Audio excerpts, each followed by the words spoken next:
So before I am going to render this, I want to do a little housekeeping here and hide these things. I show hide, right? I'm right clicking on that. And that's not what I want to do, so I'll get rid of that. There we go. I should go down here and show or hide. If I click out here, that goes away. Depending on how you render it or choose to render it, it may show up. Probably not if you render it fully, but I like to just move those out of the way. So anyway, those little indicators of that there's a joint there, I get rid of. Now I've already done a fair amount of changing of the surface, the way the surface looks. This is kind of like old style. It's not a solid model type of situation. So in other words, this looks like oak, or kind of looks like oak. However, it doesn't have the qualities of oak, so you couldn't do finite element analysis with the appearance, which is what I used. I think more importantly, however, is that you need to understand that just like bringing them in, you would need to change them in their parts, right? So ISO circle 3, that's here, nope, there we go. I'm going to change that in its own sheet, and I'm going to save it there. So the easiest way to do this is to right click on it and go to appearance. There's a different way to do it, but I think this is the best. And I'm going to do this so it really shows up in this. So I'm going to do anodized glossy red. So I take it up here, and then I bring it here. So drag it up and drag it over. Oh, that's going to be beautiful. And now I'm going to go here to save or control save, and that control S. And that's really important that you do that. Now it's saved there. And then when we go back here to our this part, it's going to say, hey, you've got something that you haven't, that's not changed. So I'm going to go, I think it's here, and I'm going to come down and it says where that warning is, update external references. I'm going to click on that.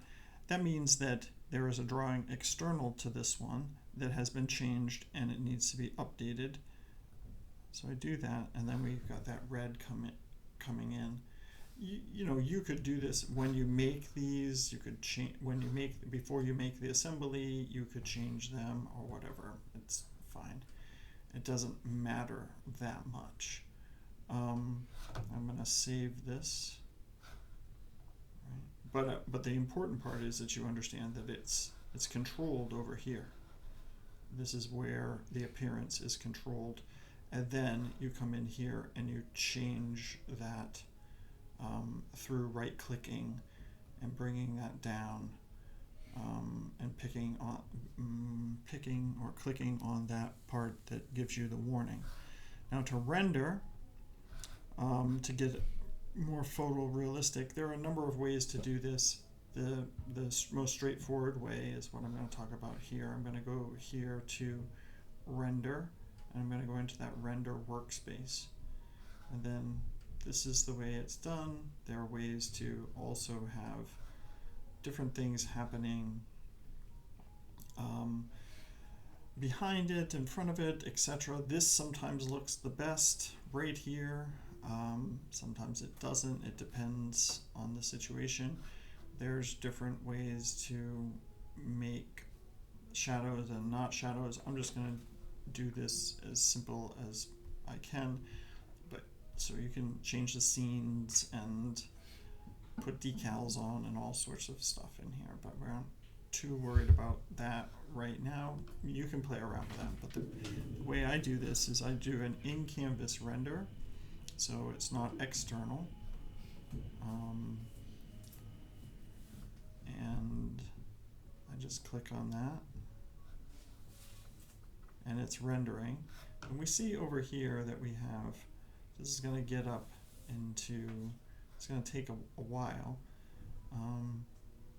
but it really once it gets to excellent, it's usually going to be pretty good.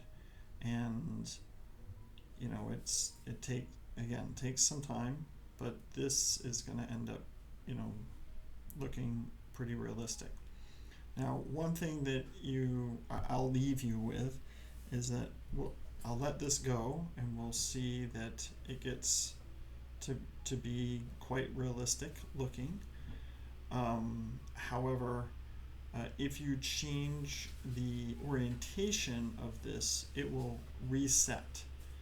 So, I would highly recommend, if you're taking different, if you want options on different stuff, to get your screenshots